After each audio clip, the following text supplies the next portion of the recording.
Okay, Chapter 38. Chapter 38 is the beginning chapter in Section 7, which is operations.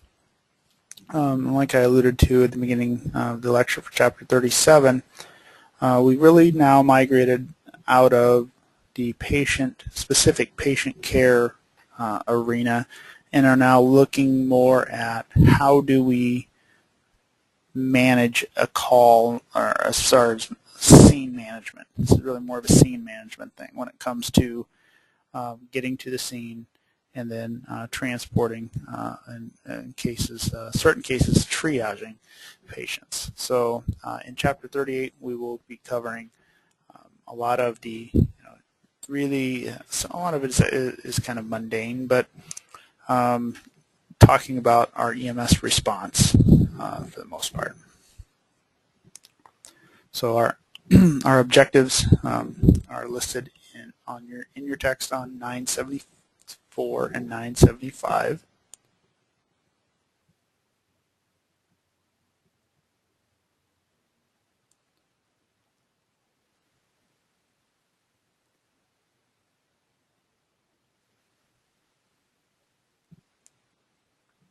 You have a couple of multimedia slides talking about sanitation and body substance isolation, because part of this chapter deals with cleaning up the ambulance following the call.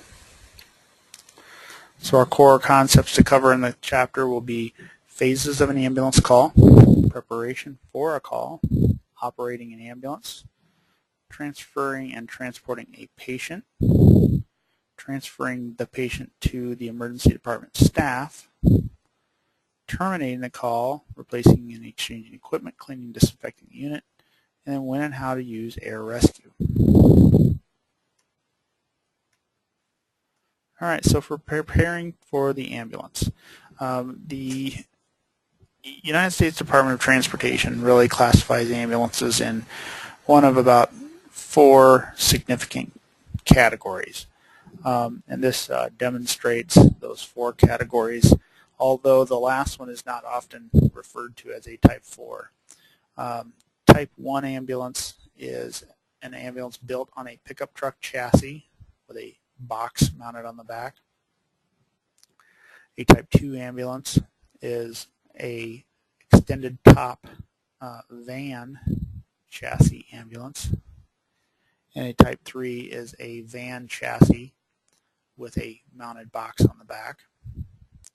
And the Type 4 is usually actually referred to as medium-duty rescue truck, but the Type 4 ambulance is built on a larger truck chassis as opposed to a standard pickup truck chassis. So often International or Freightliner are the common chassis manufacturers for those.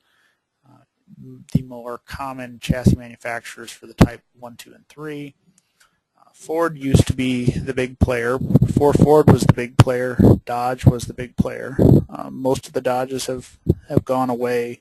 There are a few Type 1s, probably by Dodge these days, but the latest, biggest player is actually the Chevys. Ford continues to kind of mess with the ambulance manufacturers, saying they're going to stop creating the ambulance prep package. Whether or not that ever actually happens, we'll see. So supplies and equipment. This is a guy in the back of a Type 2 ambulance, obviously a little tight, but honestly these Type 2s get much better fuel mileage and are significantly less expensive to purchase, and they actually ride pretty stinking nice compared to the others. But so as we're preparing for the ambulance call, you need to know what you have. So one of the things that as you're doing ride time, if you haven't started that already, you should be checking out the truck every day when you get on shift. If you're coming in at, say, 7 a.m. when the new crew comes in, you need to be checking out the truck with them, finding where that equipment is. When you are on your own service, you better know where your equipment's at, because you need to be able to get it in a hurry should something happen. So learn where it's at, when it should be used, learn how to use it. we'll take for example, just from what we can see in this picture, I see a Stryker cot, ambulance cot. I also see a Stryker stair chair that has a set of tracks on it, where it's more like a tank track that moves up and down the stairs as opposed to wheels.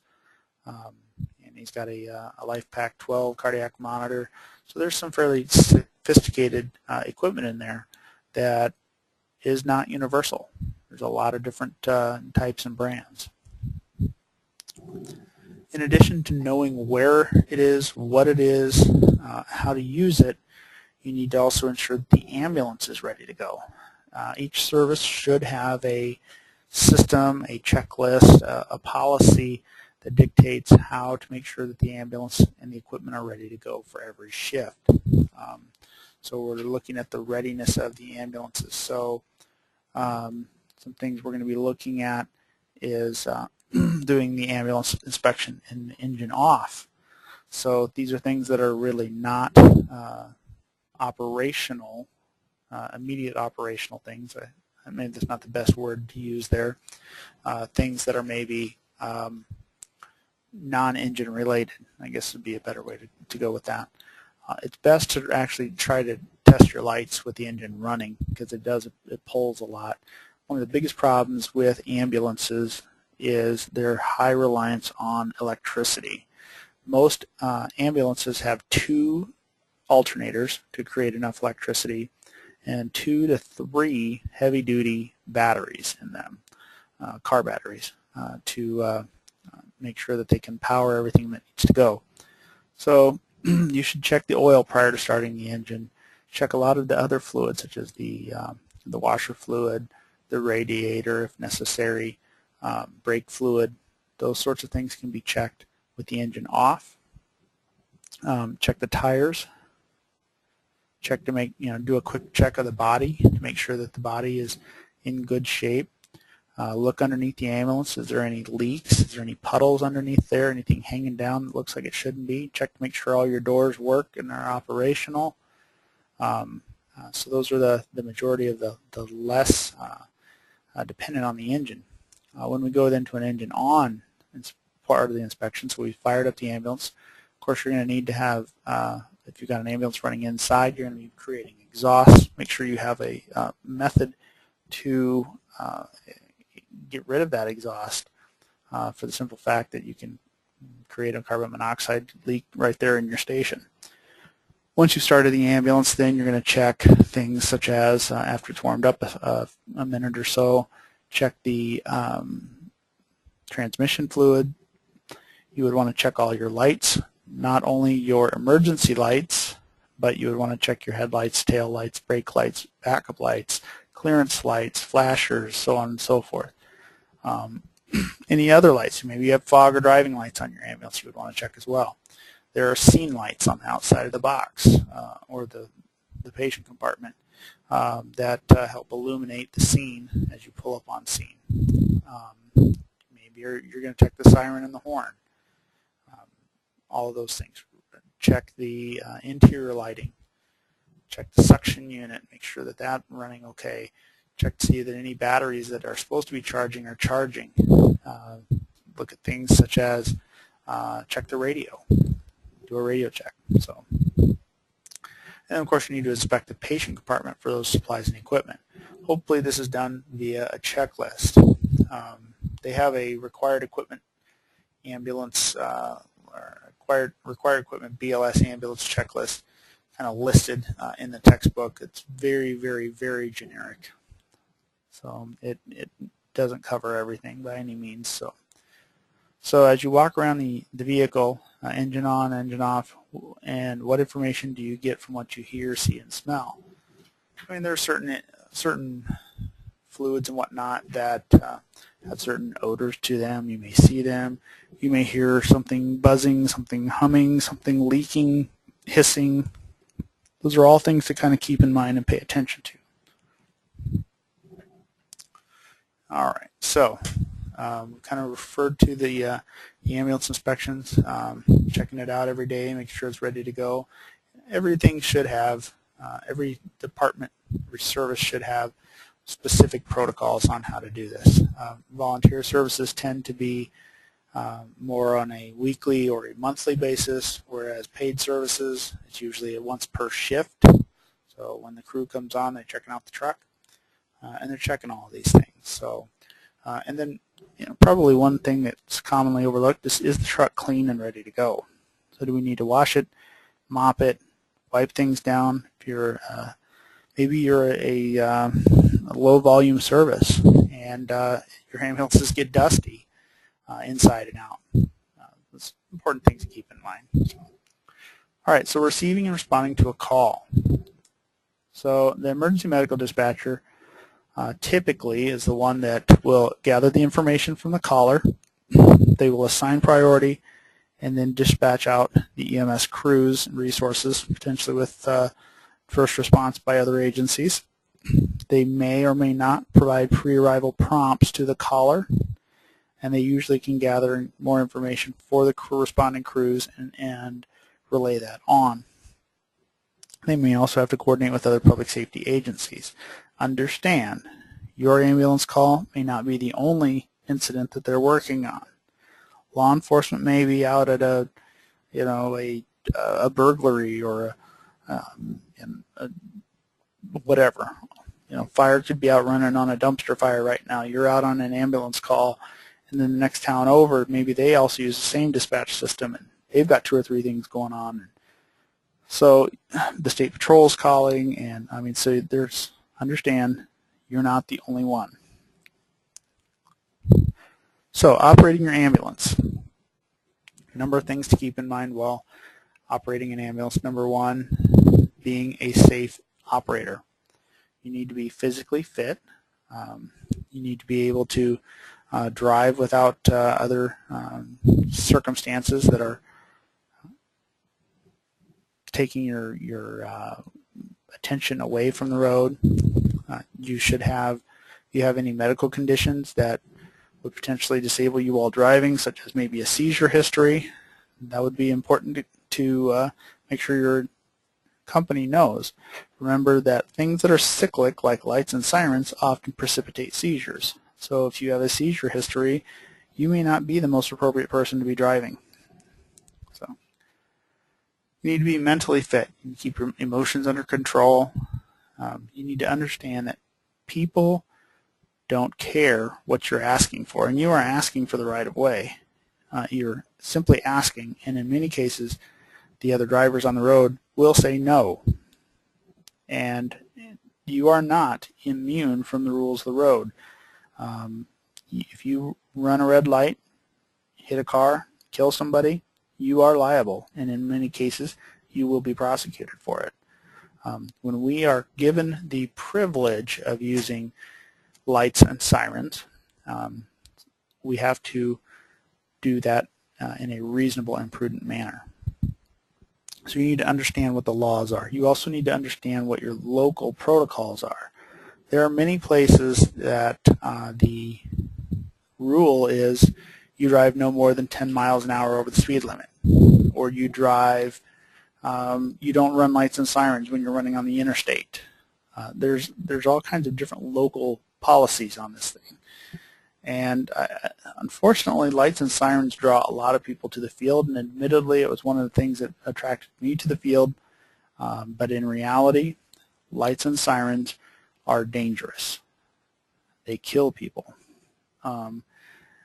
Here is the realistic look at lights and sirens.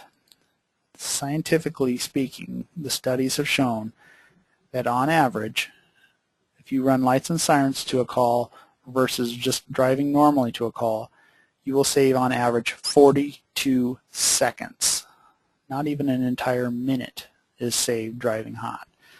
The other thing that I want you to keep in mind is 70% of all fatality accidents involving an ambulance involve an ambulance driving with lights and sirens on. So those warning devices create a lot of confusion. They make a lot of people lose their mind and not even fully comprehend what's going on, and they do stupid, sporadic things. The other thing is 95% of the patients that we deal with do not have a life-threatening emergency. When you have lights and sirens on, that generally means there is a life-threatening emergency. So it is best to get a nice, safe, easy ride to the hospital, which is going to be more comfortable for everybody involved than put everybody at risk. When you turn the lights and sirens on, you put yourself, your partner, any other crews, and every other person out on the road, you put their lives in danger. That's a big responsibility. There are a number of things you can do by law when you're operating an emergency vehicle. You can generally park just about anywhere else you need to, as long as done reasonably and prudent, that it won't endanger others or their property. You can usually proceed through a stop sign or a flashing red light or a stop light.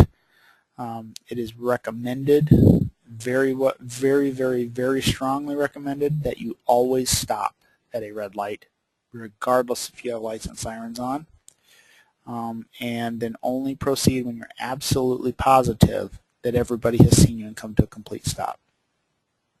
So you can usually exceed the posted speed limit, pass other vehicles in no passing zones. However, school bus drivers still get the right-of-way. If they have the stoplights on and the stop sign out, they win. They trump you. So proper caution used to disregard other certain traffic laws. You can go against a one-way. You can go the wrong way on a one-way. You can do a lot of things. You're afforded a lot of privilege when you're given the lights and sirens. Abusing them will usually come to a rather unpleasant end. So just remember this. It does no one any good to get halfway there really fast, and the risk the benefit must outweigh the risk in order for you to decide that's the way you need to go. So if you did this all for the lights and sirens, I hate to disappoint you, but it's not about the lights and sirens. And if it were up to a lot of people, and the support is growing for this, lights and sirens would go away. So there would be no lights and sirens on ambulances. They're not necessary. All right, so due regard for the safety of others. That's really what you got to keep in mind. So due regard, you got to be keeping everybody else's safety in mind. You did something stupid and tried to blame it on, oh, well, I'm an ambulance. You are really running the risk. You are probably going to get caught. You're probably going to get in trouble. So, talked about lights, we talked about sirens. If you're using the lights, you should normally be using the siren. And in fact, a lot of places the law states if you use one, you use the other, period. So, and you need to be cautious what types of lights you're using. So the best time in order to be using lights is for highway safety, because it will tend to bring good attention that, hey, look, there's something happening up ahead. You may also have a PA in your truck where you can actually talk through your siren speaker to kind of give people instructions. Be cautious what you say on that. I've heard numerous people who've said inappropriate things through their PA and have ended up in a lot of trouble. If you're using different, if you're using a siren, use the different tones on the siren. But don't. It's not an ice cream truck. You switch up the tones just to help break up the pattern. So if a person has a beat that's very close to the siren tone, that hopefully it will catch their attention. Do not pull up real close behind people. Do not try to force people off the road. Don't use it to scare people. The horn, depending on what type of horn you have, might be an electronic horn, might be an air horn, maybe just a standard car horn, can be used as well. And then the lighting. There's all kinds of different types and colors of lighting. There are studies that say some lights are better than others, depending on daylight versus nighttime, versus certain weather versus other conditions. So, escorts, if you're using escorts, when we are going to transport a patient or actually responding to a scene, either way, the use of another vehicle to give you an escort through town is highly discouraged, simply for the fact that people are expecting one emergency vehicle, they're not expecting multiples, and often will drop their guard, and then there's an accident that occurs. So the best thing, if you think you need an escort, is actually to have a law enforcement officer stop traffic in an intersection for you to get through. So as opposed to following. If you have multiple vehicles responding to an incident, understand where are all these vehicles potentially coming from.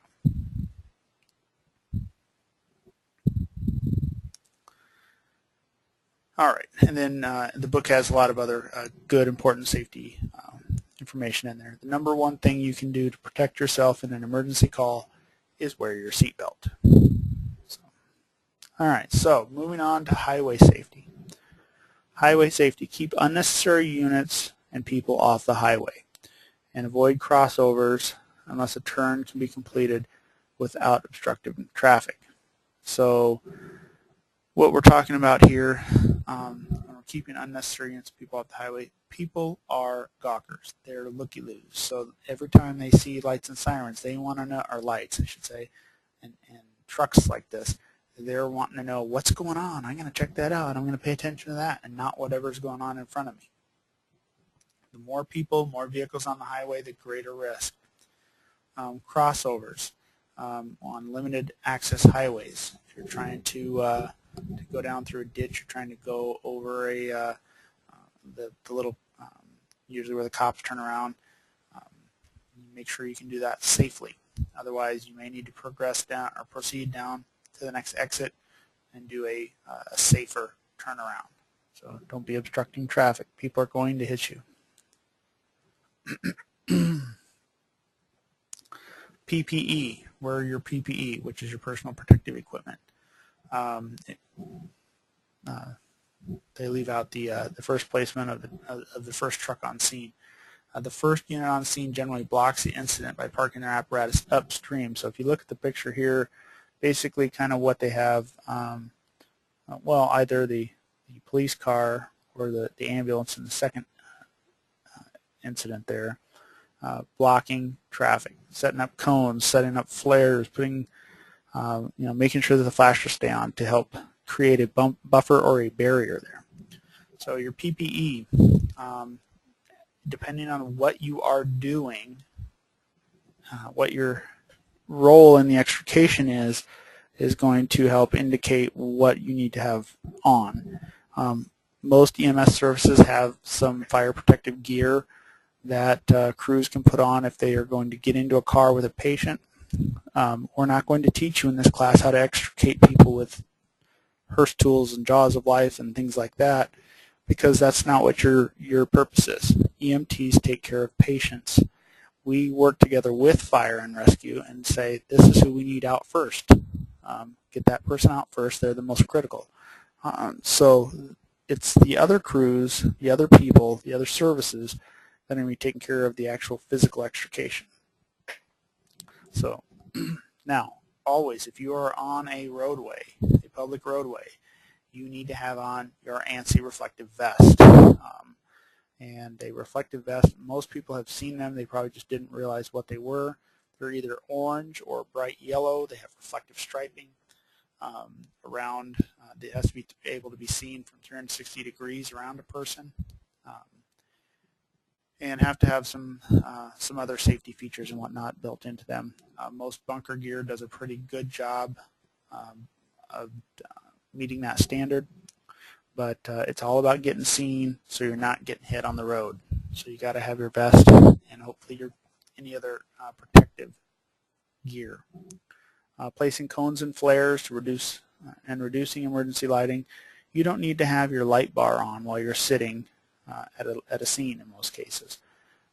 In a lot of cases, simply having the lights on in the direction that cars are approaching. So in most cases, they're going to approach the ambulance from the rear. So having the stop arrow or the stop stick, or not stop stick, but the directional arrow, as well as the box lights going, is usually what you need. Unit placement is also important.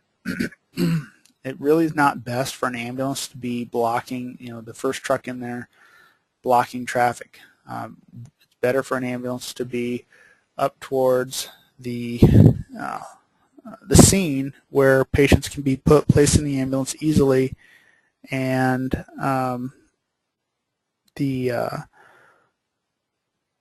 safer, where you're not going to have to. In the case of the picture here, the second one down there, you have you're going to have to bring the patient really into traffic in order to place that patient in the ambulance. So it would be better to not have the ambulance way back there like it is placed in this picture. So also remember, though, if you get all up close and personal into this incident and it ends up that you need fire, you need somebody there to put out a fire, and your ambulance is the closest thing there, are you blocking the fire truck's ability to get in there? All right, and transferring the patient to the ambulance. So select the proper patient carrying device. That is not always the ambulance stretcher. Most ambulance stretchers are 40 to 100 pounds, depending on the type you're using. And adding that extra, we'll just call it 100 pounds, to the transport of this patient over uneven terrain is just really not necessary. So there are alternatives. There are things like Stokes baskets, or basically they look like a big plastic toboggan that patients can be placed in. They have handles that are easier to hold on and move the patient over these rougher terrains. You don't have to be touching the patient's Stokes basket or backboard or whatever the entire time. If you've got the hands and can kind of hand people off, go across the ditch and hand somebody across the ditch, as opposed to everybody walking down in the ditch and up out of the ditch. If there's the hands to do it, be smart about this. Work smarter, not harder. So, packaging the patients for transport. So if we have a trauma patient, packaging becomes important. Packaging could include padding voids, using extra sets of straps, head immobilizers, and whatnot. So making sure that they're going to stay where you need them. They're going to be well protected when you're getting ready to transport them. Actually moving the patient from the scene to the ambulance. Whether you have to take them out of a house, maybe you have to go down a couple flights of stairs, maybe you have to get them off the roof or out of a ravine, you got to pull them out of a pond, whatever.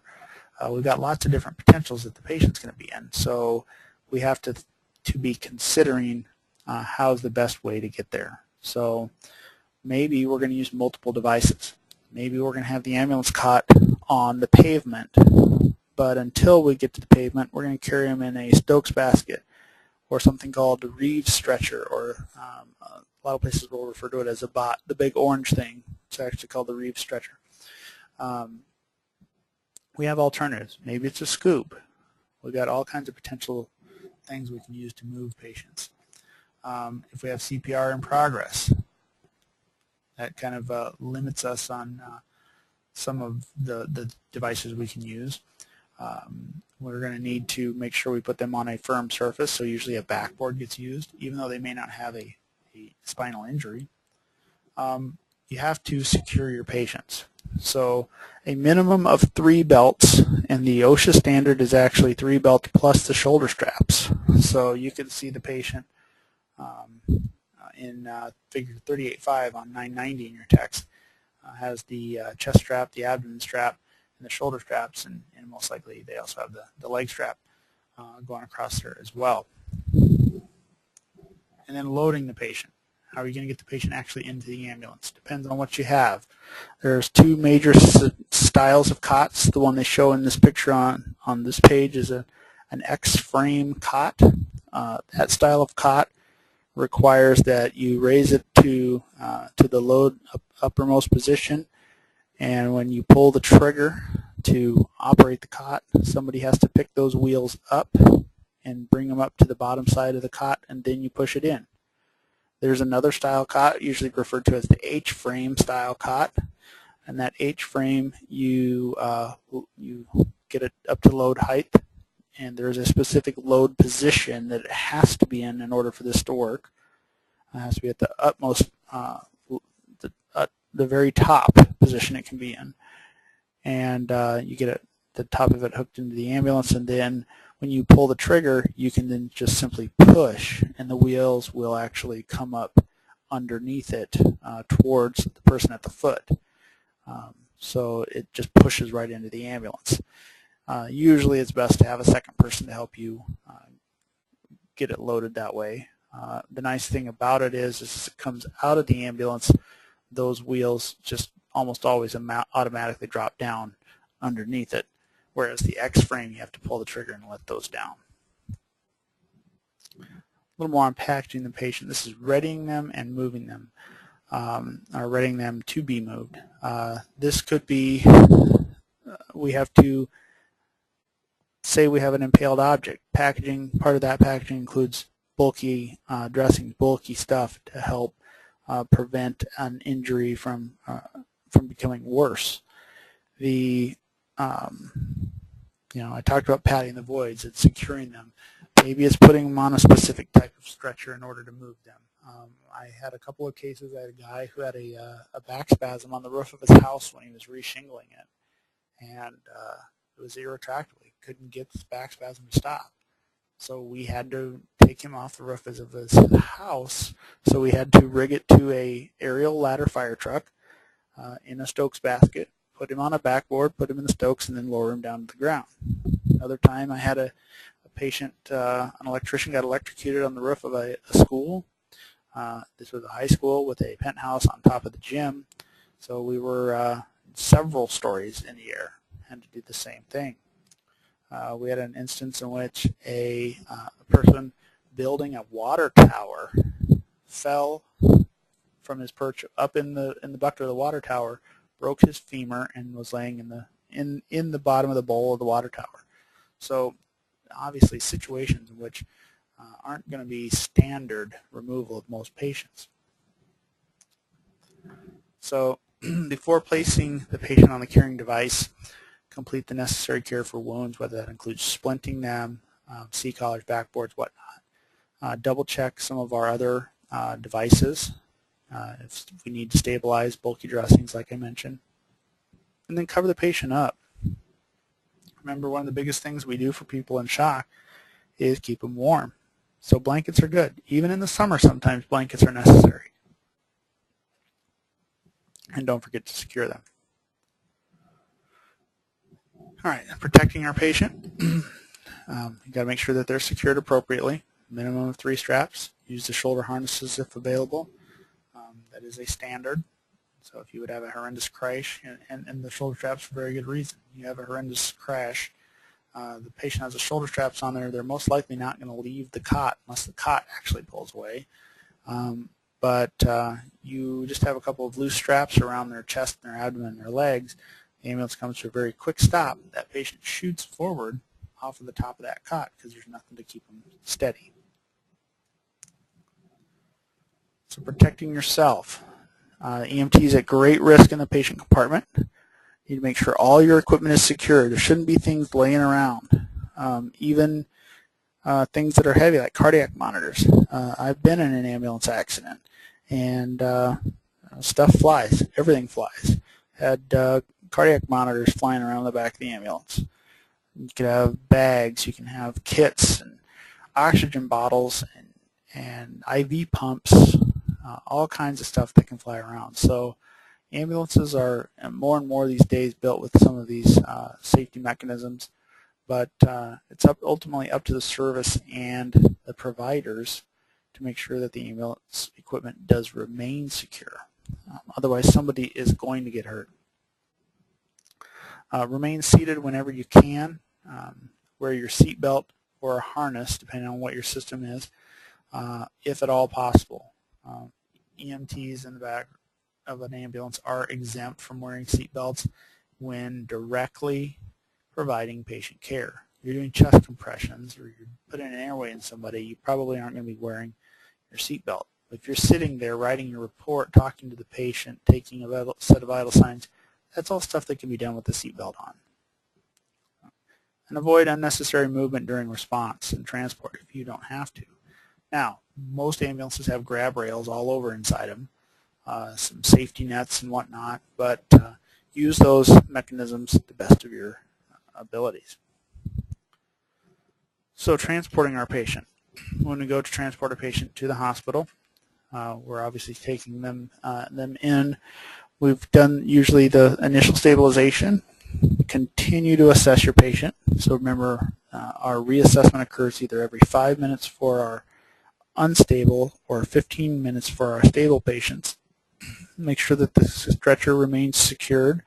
You're going to have to pay attention. A lot of times there's a click that you'll hear when the cot actually locks into the gun or the mechanism. Make sure that it is in place and not rolling around in the back of the ambulance. You may need to reposition them, adjust their straps, sit the head of the cot up a little bit. Most ambulance cots, when they're in the back of an ambulance, the head is actually usually down a little bit lower than the foot is. So if we put a patient, lying flat, supine, in the back of the ambulance on the cot, they can start to kind of get a little bit of a head rush. You may want to ask them if they want their head elevated just a little bit. Prepare for respiratory and cardiac complications. If you've got a severe patient in which you're thinking, wow, this could go south real quick, it might be something that you want to get the AED pads and the AED cable out. You maybe want to get the airway kit out and sitting close by so it's within arm's reach. Depends on the situation.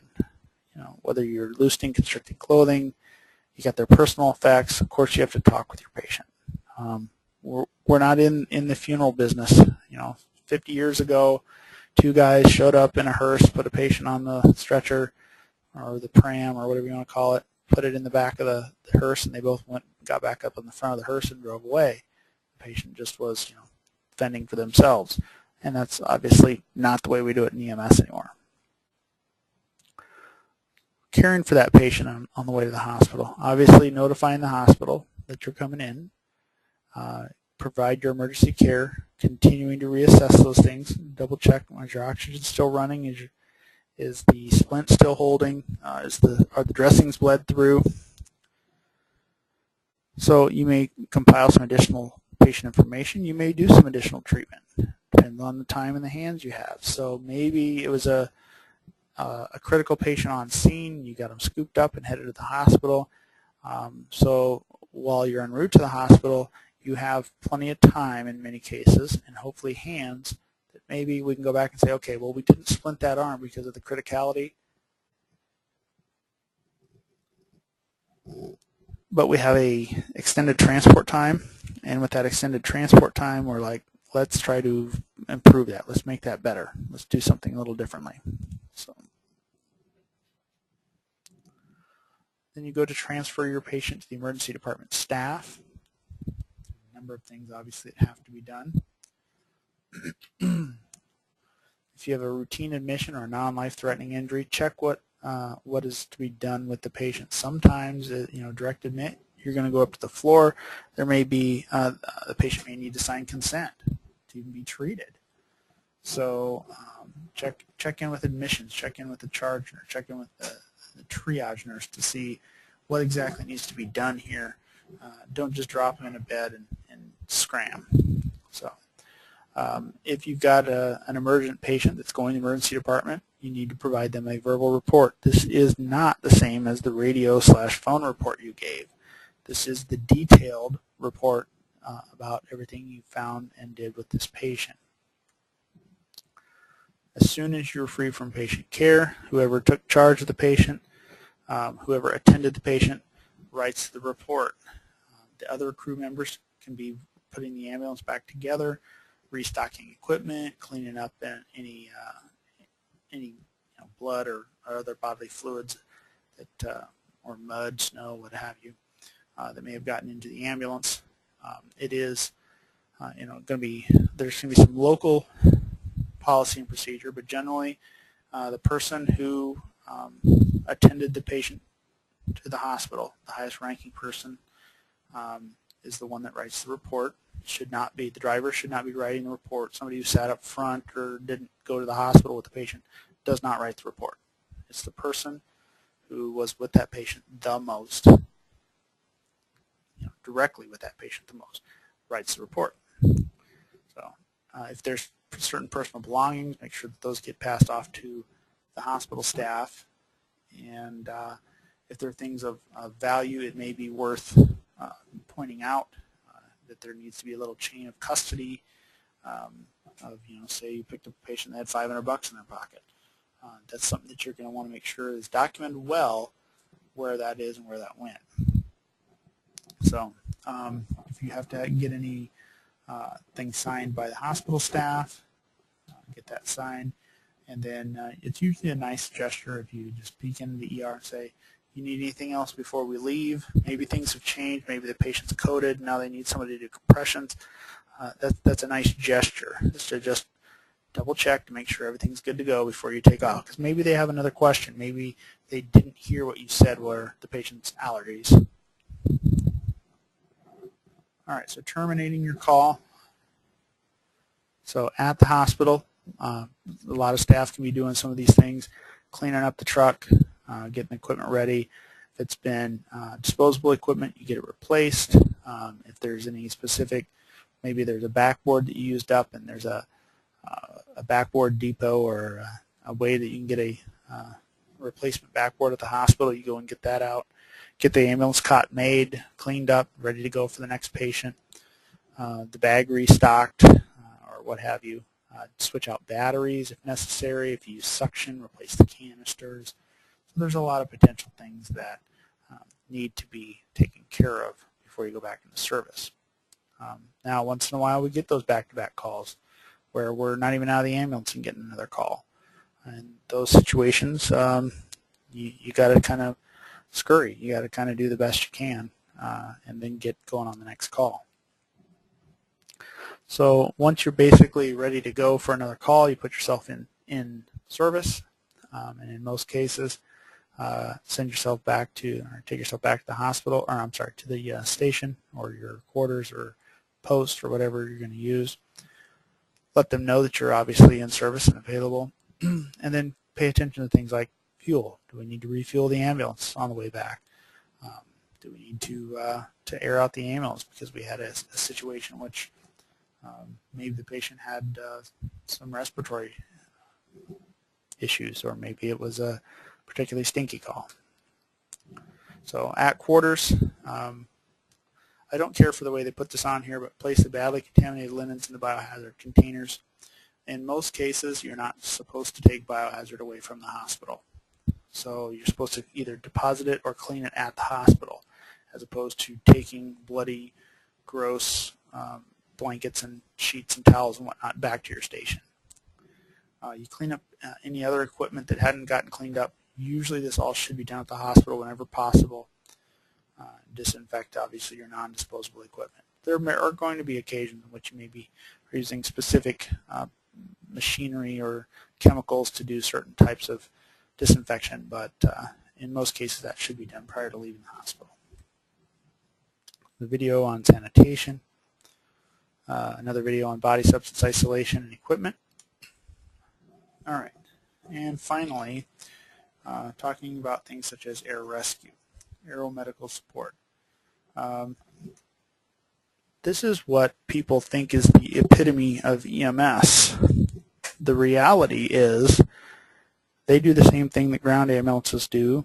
They just do it in a smaller truck, going faster and higher, and in many cases, when they crash their ambulance, it's not a good thing. So the benefit to aeromedical support is when there is usually some sort of a delay and the helicopter can get there prior to the end of the delay. So let's say you go on a car accident, the patient's trapped, and it's going to take 10, 15, 20 minutes to extricate them. And you can get a helicopter on the ground right there. You can pull them out of the car, package them, put them right in the back of the helicopter, and away they go. That's going to save you time. If you show up on scene, the patient has been ejected from the vehicle, and is laying there in the middle of the road, you win that transport every time. Because unless that helicopter just happens to be flying over when that accident occurs, by the time you're calling them, they're going out, getting in the helicopter, cranking the helicopter, making sure it's ready, everything's safe, everything's ready to roll, flying to the scene, setting down. You'll have that patient to the hospital. So some interfacility times. The benefit for interfacility. So a service I used to work for, it took us an hour to drive a patient from our local hospital to the tertiary care centers in Omaha. Or we could call the helicopter, and the helicopter would take 5 minutes to crank and get ready and check the weather and whatnot. 20 minutes to fly to us, 15 to 20 minutes sitting on the ground getting the patient ready to transport, and another 20 minutes to fly back. So, an hour. So it takes the same amount of time. It all depends on the situation. If you're out in the middle of a field and it's going to take you half an hour to hike this person out of a field, but yet you could set a helicopter down there, perfect. So you have to look at the situation. It's not because, oh, well, this is faster. In some cases, yes. In many cases, no. So other reasons, it's a high priority patient needs advanced care that maybe is not available. So again, let's look at the situation. How soon can the helicopter be here? Can we have the patient to the local hospital where a doctor will be taking care of them, and the doctor can at least stabilize them before the helicopter gets here? That may be a judgment call you have to make. So if you're going to call air rescue, obviously you're going to need certain pieces of information. Anybody can call them. You don't have to be a fire chief or a police chief or whatever, but anybody can call them and request them. They're going to want the nature of the situation. And there are a lot of cases that helicopters won't fly. The weather. We're getting to the time period, that time of the year in which helicopters spend a lot of time being grounded. Setting up a landing zone.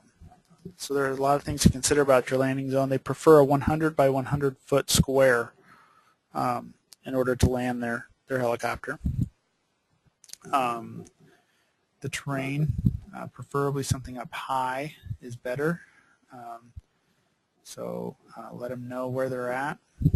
Preferably also very flat if possible, and with as few of blowable things as possible. So if there's a lot of pea gravel and whatnot that's going to get blown around, that's better. Estimated distance to a near town. Things that might be an impedance, whether there's a wires, maybe there's poles, trees, whatnot. It's good to know, good for them to know. Setting up a landing zone. Night operations, do not shine your lights into the pilot's eyes. And then emergency lights, the red light's on, it's good. That doesn't blind the pilot. White light blinds the pilot. A lot of times we'll use some various types of either flashers or cones or whatnot that have flashing lights on them to identify where the landing zone is. They even prefer that you don't shine white light right into the middle. He'll know where to land. He's going to turn on a big bright light where he's going to land anyway. He can see. Approaching a helicopter. Do not approach a helicopter until you are told to approach and given assistance in approaching. You have to be careful on where does that rotor dip, and those rotors can get down very, very low. So it's best just stay back until a person from the helicopter crew comes and gets you and takes you in there. They know this helicopter very well. They're going to only allow you to approach from the right angle. Never approach it from the rear. That rear spinning rotor is the source of many, many fatalities when it comes to use of helicopters, because it spins very fast and often people do not see it, and they can walk right into it, and that's not something you walk away from. So in review, doing early inspections on our trucks, making sure everything's ready to go, everything is stocked, everything is in good working condition. It is critical. We've got to be very, very cautious when we're running hot or running lights and sirens. You've got to use due regard for the safety of others. Pay attention. Secure everything. Wear your seatbelt. Know the medical and operational reasons for using a helicopter. Helicopters are also very expensive. A typical ambulance ride is probably $500 to $1,000. A typical helicopter ride is probably $25,000 to $30,000. So, ambulances have to be properly stocked and prepared. Pre-call inspections should be done, and you need to make sure you have the appropriate equipment to go on your calls. EMDs will enhance patient care in many cases, but not all, by providing pre-arrival instruction. They can give specific information on to the responders, and their biggest job is to make sure that the crews get to the right place. Your statutes, laws, regulations, and local protocols regarding emergency vehicle operation are all very important. You have to be very familiar with what you can and cannot do. You must use good judgment and due regard for the safety of others while operating an ambulance. Keep seeing that come up. That must be important. All right, so the 4 steps involved in transferring a patient to the ambulance are selecting the proper device, packaging them up for transfer, moving them to the ambulance, and then finally loading them to the ambulance.